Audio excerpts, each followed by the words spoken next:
කොහොමද මගේ ආදරණීය YouTube පවුලට? අද මම ඔයාලත් එක්ක බෙදාගන්නේ මගේ පළවෙනි අත්දැකීමක් ගැන. ඒ තමයි අපේ ස්ටාෆ් එකේ කෙනෙක්ගේ පුතෙක්ගේ වෙඩින් එකක් තියෙනවා. ඒකට තමයි මම මේ යන්න හදන්නේ. උදේ 6:45ට තමයි මම ගෙදරින් පිටත් උනේ. ඇත්තටම ලොකු රවුමක් ගිහින් තමයි මම මේ වෙඩින් එකට යන්නේ. මොකද හේතුව අපේ ස්ටාෆ් එකේ වැඩ කරන ඇන්ටි මගේ හොඳම යාළුවෙක්. මම මේ අපේ ටවුන් එකේ තමයි ඉන්නේ. දැන් මම ටවුන් එකේ ඉඳන් අනිත් ටවුන් එකට යනවා අපේ ඉස්කෝලේට ළඟ තියෙන ටවුන් එකට. අපේ ටවුන් එකේ ඉඳන් පැයක වගේ දුරක් තමයි මම යන්න ඕනේ. මගේ ස්ටාෆ් එකේ ගොඩක් අය ඇත්තම කිව්වොත් මම ඇරෙන්න අනිත් හැමෝම ඉන්නේ ඒ පැත්තේ තමයි. ඉතින් මගේ යාළුවා එනවා කිව්වා මාව ගන්න. මම දැන් එයා එනකම් පොඩ්ඩක් ඉස්සරහට යන ගමන් ඔන්න මගේ යාළුවා ආව. යත් එක්ක මේ එයාලා ගෙදර යන්න තමයි හදන්නේ. ජීවිතේ ඉස්සර නම් මම මෙහෙම ගමන් ගිහින් නෑ තනියෙන්. හැබැයි දැන් ටික ටික මේ වගේ ගමන් වලටත් හුරු වෙනවා. මොකද ඉතින් අනාගතේ අපිට කොහේ කොහොම තනියෙන් වැඩ කරගන්න වෙයිද කියලා ඉතින් කියන්න බෑනේ.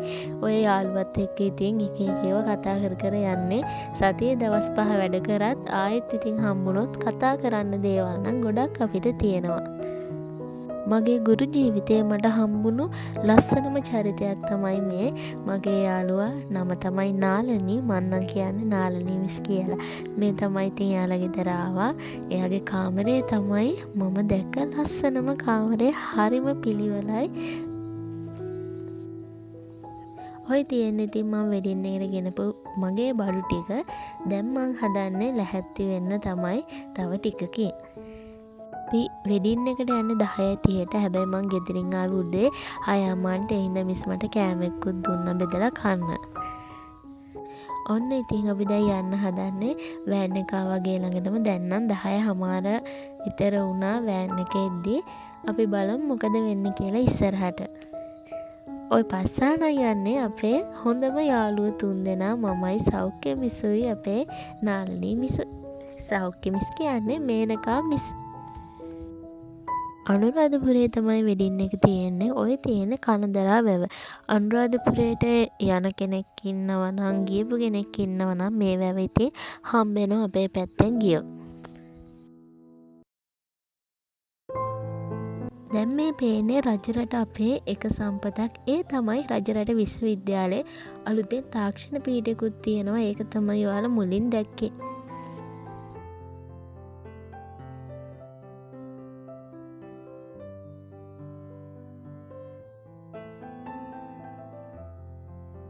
ඔන්න ඉතින් අපි ආවා වෙඩින් එක තියෙන තැනට.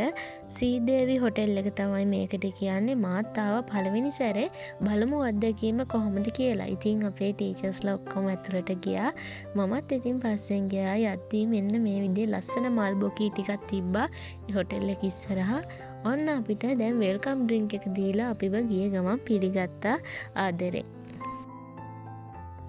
දැන් අපි හදන්නේ බයිට් එකක් කන්න. අපිට මික්ස බයිට් එකක් හම්බුණා. කඩලා හම්බුණා. හරිම රසයි ඒක. ඒකත් කකා ඉතින් අපි ටිකක් වෙලා ඉන්නවා. ඔය ඉන්න මේනකා මිස් මගේ එක හොඳම යාළුවෙක්. එහා පැත්තේ ඉන්න ඉතින් මගේ ගුරු ජීවිතේ පළවෙනි හොඳම යාළුවා නාලනී මිස්. දැන් ඉතින් මං හෝටලේ දිහා චුට්ටක් බල ඉන්නවා. මොකද මගේ අනාගතයට මේක වැදගත් වෙනවා. ඒ වගේම තමයි මං හරිම ආස දෙයක් තමයි මෙන්න මේ ලයිට් වල එන රටා. එක එක රටා එනවා බලන් ඉන්න ආස හිතෙනවා. කට්ටිය හැමෝම එක එක වැඩ, ෆෝන් වල වැඩ, එක එක දේවල්. ඉතින් ඒ අතරේ මම කරපු දේ ওই DJ එකේ තියෙන ලයිට් එක තියෙනවනේ. ඔන්න ඕක දිහා ආසාවෙන් බලන් ඉන්න එක. ඔය මම පෙන්නුවේ අපේ ස්ටාෆ් එකේ අය.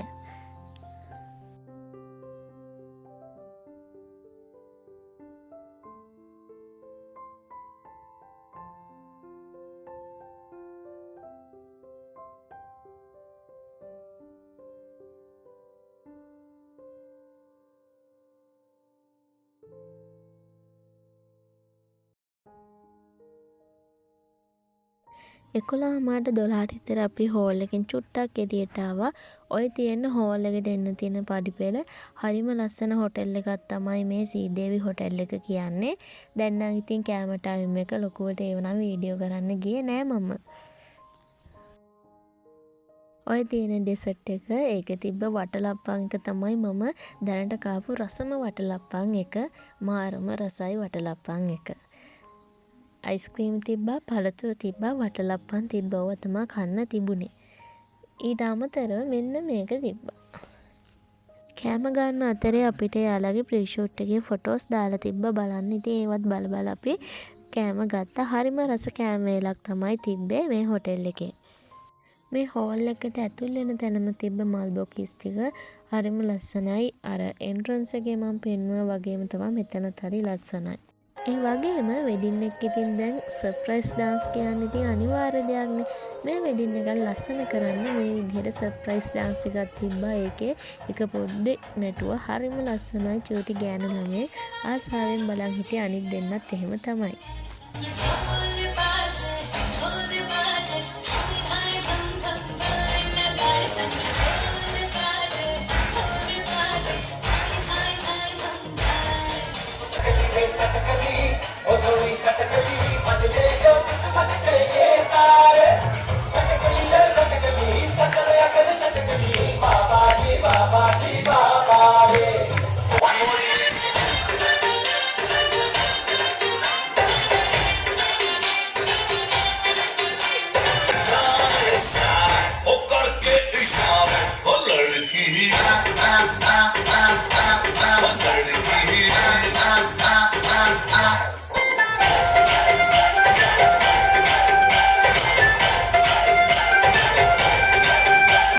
ඩාන්සින් ෆ්ලෝ එක ඕපන් වුණා. ඉතින් හැමෝම සතුටින් නැටුවා.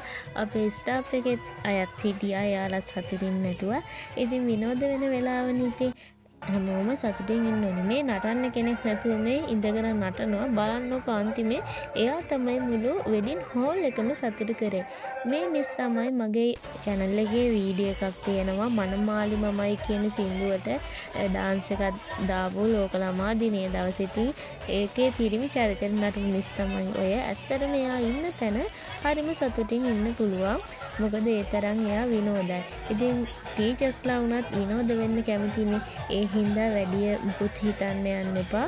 මොකද මිනිස්සුනේ නේද? ඉතින් හැමෝම අවස්ථාව ලැබුණ ගමන් විනෝද වෙනවා. එහෙම තමයි ඉන්න ඕනේ. අපිට විනෝද වෙන්න අවස්ථාවක් තියෙනවා නම් අපි ඒ අවස්ථාව විනෝද වෙනවා. ඒ වගේම රාජකාරී කරන්න තියෙන අවස්ථාවේ රාජකාරී කරනවා. ඒක හැටියක්. ඉතින් එක එක අවස්ථා තියෙනවා. ඉතින් අපේ ජීවිතේට එක එක විදිහට මුහුණ දෙන්න සිද්ධ වෙනවා. ඒ නිසා ඉතින් ඒ අවස්ථාවට අනුව අපි ඒ විදිහට මුහුණ දෙන්න පුරුදු වෙන්න ඕන අනිවාර්යයෙන්.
සතුටින්ම හිටපු අවස්ථාවක් තමයි මේ මගේ ගුරු ජීවිතය ඇතුලේ. මොකද මගේ ස්ටාෆ් එකත් එක්ක විනෝද වුණා, නැටුවා. දැන් අපි හදන්නේ ආයෙත් එන්න තමයි. ඉතින් මනාලි වලට සමුදීලා යුතුයකම් ටික ඉෂ්ට කරලා අපි මේ එන්න හදන්නේ. මොකද රැත් වෙනවනේ. මෙතන ගොඩක් අයට ඉතින් දරුවෝ ඉන්නවා, ගෙවල් වල වැඩ තියෙනවා. ඒ නිසා අපි ඇන්ටිටත් සමුදීලා එන්න හදන්නේ. මේ තමයි ඉතින් අපේ ස්ටාෆ් එකේ ඉන්න ඇන්ටි. එයාගේ පුතා තමයි අද දැන්නේ මගේ හොඳම යාළුවෙක්. මොන කට්ට හරි කාලා මං එයා වෙනුවෙන් අද ආවා කොහොම හරි. එළියට එද්දිම ඔන්න හොඳ වැස්සකට අපිට මුහුණ දෙන්න සිද්ධ වුණා. සතුටුම දේ මාව ගන්න එයා එනවා කිව්වා මගට. මොකද මම වෑන් එකෙන් මගින් බැස්සනේ. වැස්සේ වුණත් එමීගෙන එයා මං වෙනුවෙන් ඇවිත් තිබ්බා එදා දවසේ. සාමාන්‍ය මගේ පුරුද්දක් තියෙනවා මං මොනවා හරි පාටි එකකට ගියොත් හරි මොනවා හරි ස්පෙෂල් දෙයක් තිබ්බොත් කන්න මාත් ගෙදරටත් මොනවා හරි ඉතින් අරන් යනවා.